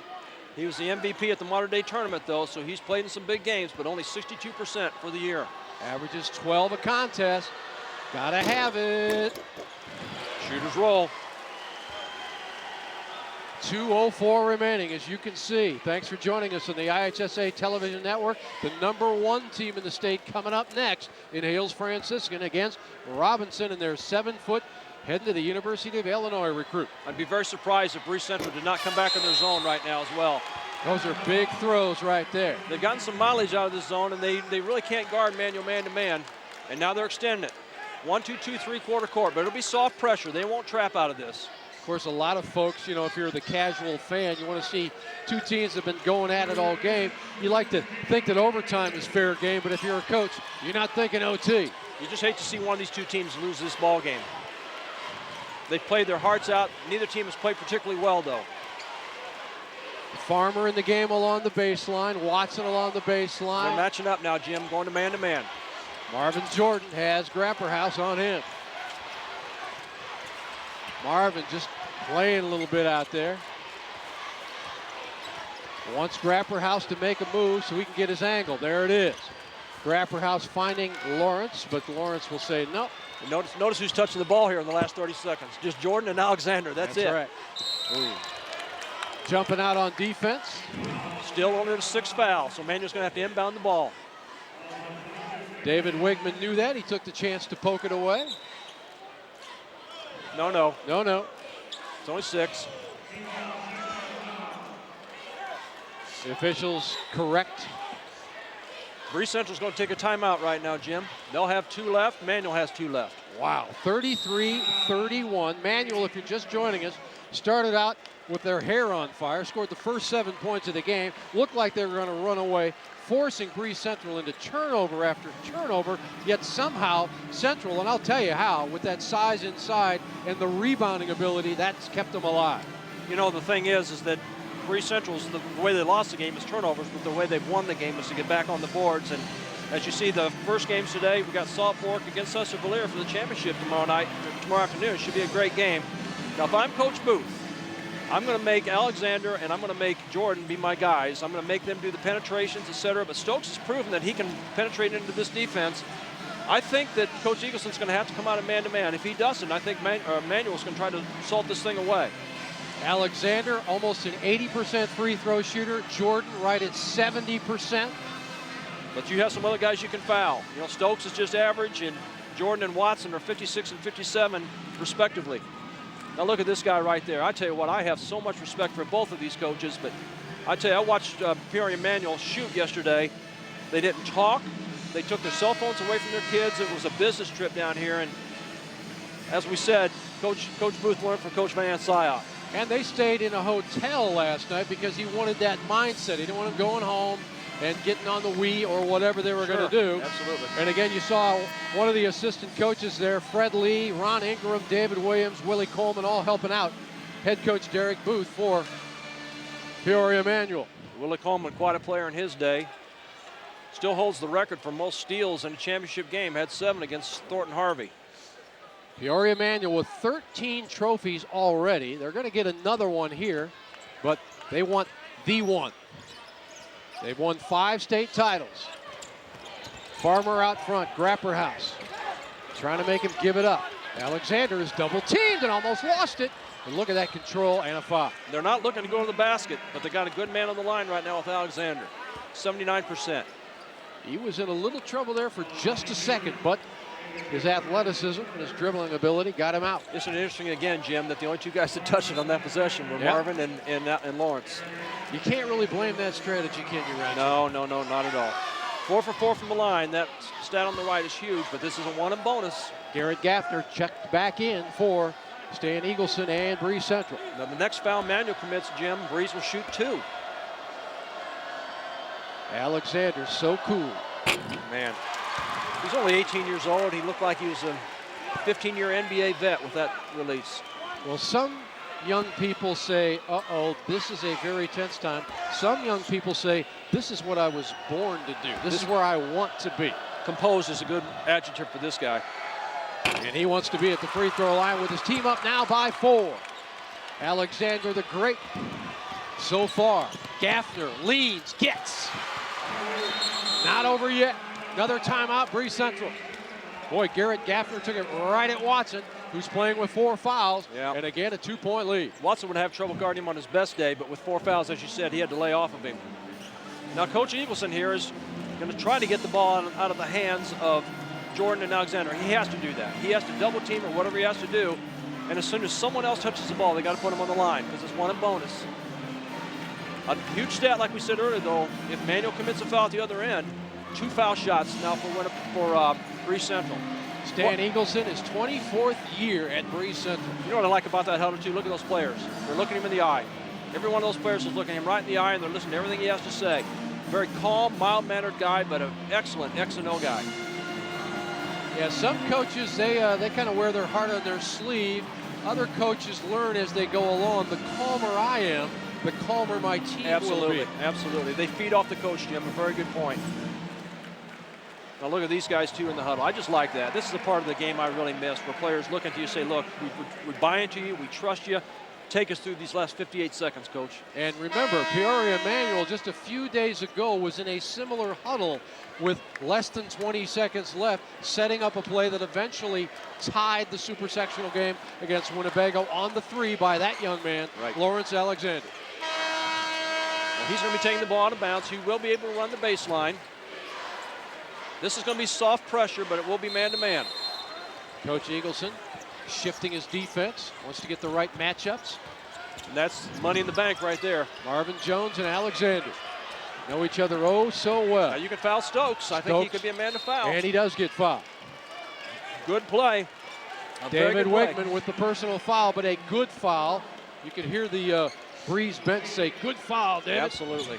He's a 63% free throw shooter, but the most important statistic, Jim, he's a sophomore. Exactly. Hasn't been there. You know, he's got the weight of the world on his shoulders right now because he doesn't want to let down his seniors. He doesn't want to let down his brothers out there. This kid is going to be a tremendous player. It might be a time like this where he really rises to the top. What'll it be, Mr. Stokes? Looked good. Boy, nice arch. It looked good off his hand, Jim.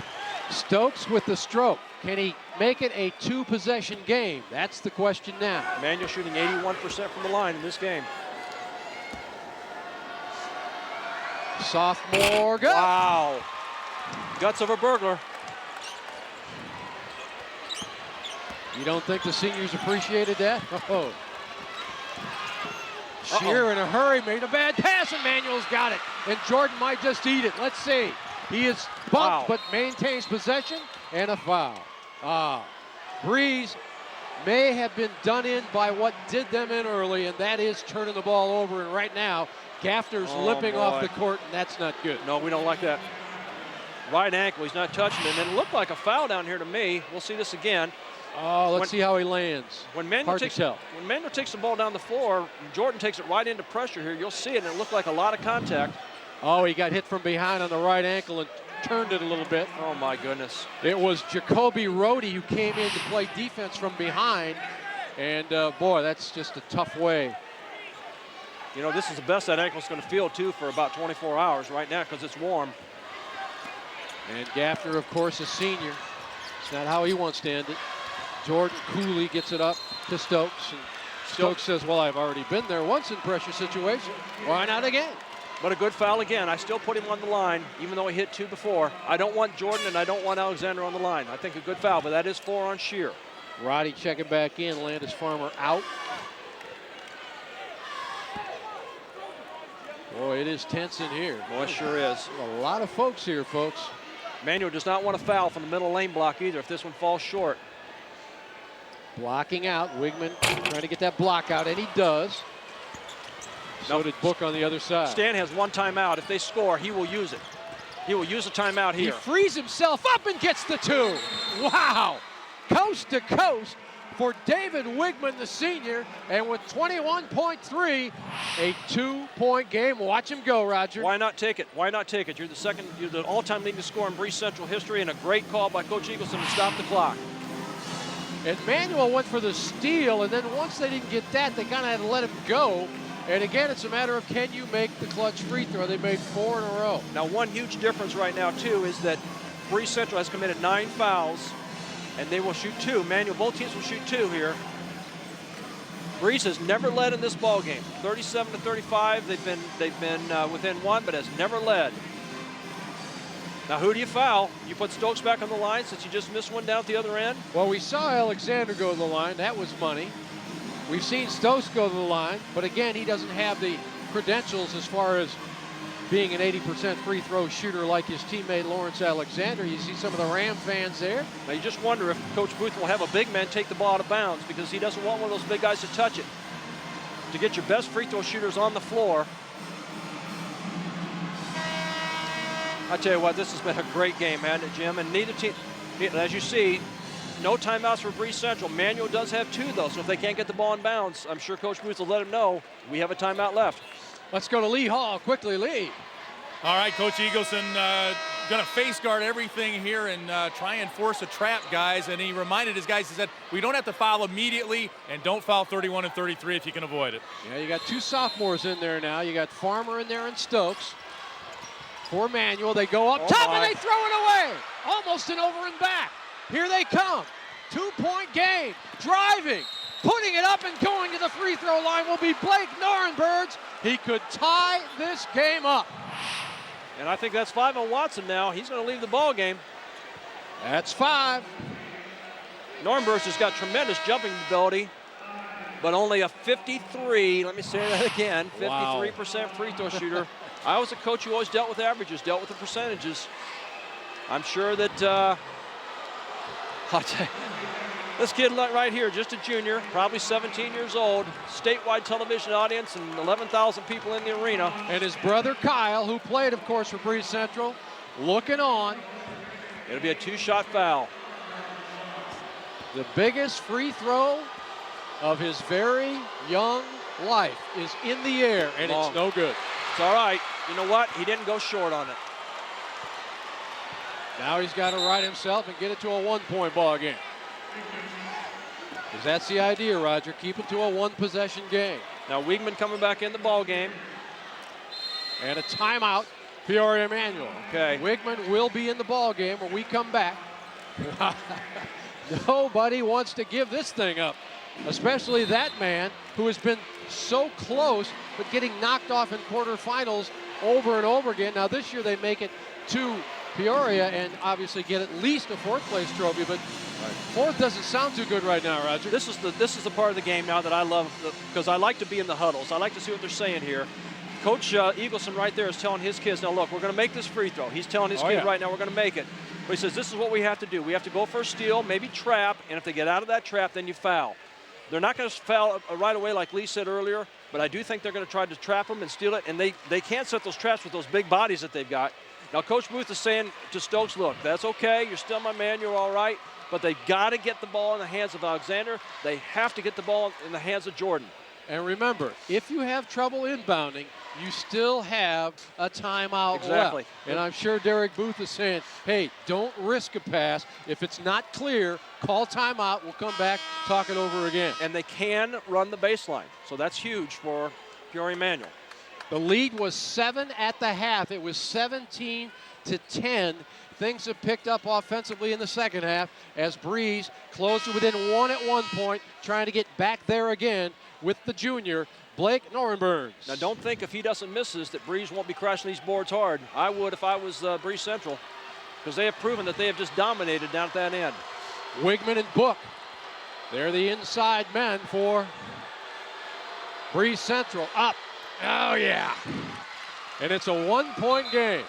Now, Stokes is going to be taking the ball out of bounds. Alexander and Jordan are his 2 passing threats. And look at the guys back down. They don't want them to touch the ball right now. Roddy and Farmer are back. There's the inbound. And Jordan will be fouled by Grapperhaus. And if you're going to foul, you want to foul early, because even if he makes 2 free throws, you got a chance to knot it all up with a 3. And your 3-point shooters are Wiegman and Book. 35%, 34%. Those are the ones who can win the ball game or tie for it, depending on how many Jordan hits. Now, Jordan for the ball game has not been to the line. He has 7 points. Does he have 8 and 9 in him? Wow. You got to give Peoria Emanuel credit. I mean, the really good teams, when they need to make free throws down the stretch. Well, Jim, make or miss, it's a one-possession game. Even if Martin hits this free throw, Breese Central can tie it. Now, they're going to have to go for a 3, because if they go for a 2, Manuel can hold out of bounds. They have to go for the 3. Now, will Manuel foul? That's the age-old question. If he makes this shot, will Manuel foul? Jordan had 8 and 9 in him. Now, does somebody for Breese Central have a 3 in him? In a hurry, Grabberhaus almost lost his footing. Did you foul? Quickly comes Shear. Shear to the glass. No. Let it go. 5 seconds left. They can't no stop the clock. timeouts left. They can't no stop the clock. timeouts, and this game is... They can't stop the clock. I don't understand that play. I just don't understand why it would take it to the hole without timeouts. Shear made it a 1-point game, and they inbound, and that's the ball game. Oh, my goodness. Whoa, what a tough way to end it for Breese Central. What an exciting way for Peoria Emanuel. Yeah, you're right, Roger. The 3 was the thing to take, because there's no way to stop the clock. That's right. And now the officials stopped the clock late because the ball got away. Right. But that clock started again as soon as they handed it to him. Yeah, that was a mistake. And But I tell you what, I saw Coach Booth and Coach Eagleson hug, and Oh, yeah. coaches know when they've been in a game against a man, I'll tell you that. 39-38, Manual hangs on. Breese Central makes it a nail-biter despite 22 turnovers. And Lee Hall is going to go see what is on Derek Booth's mind. Last 2 years ago, he had a second-place finish. He'll get that at least this year.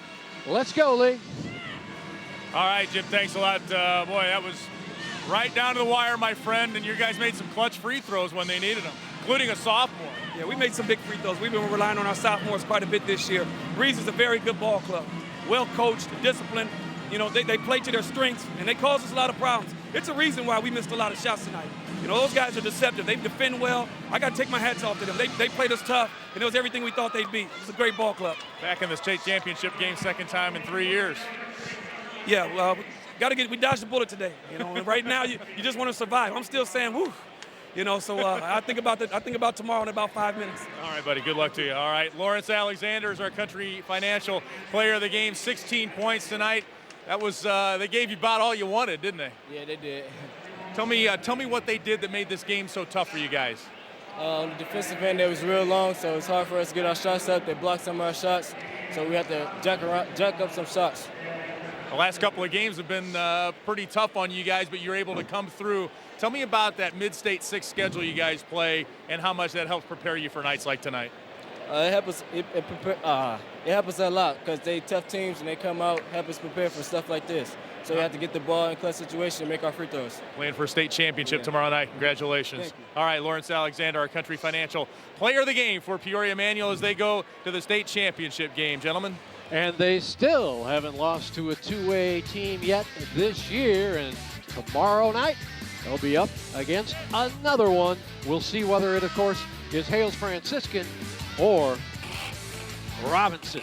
I'm Jim Albrecht along with Roger Lowe. We're back after this network message.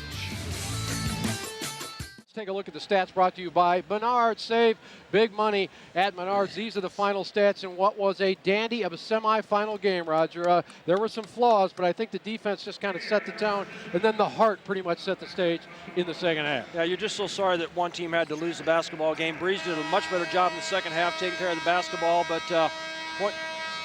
points in the paint were big, too, for Breeze. Let's go back to Lee Hall. Lee?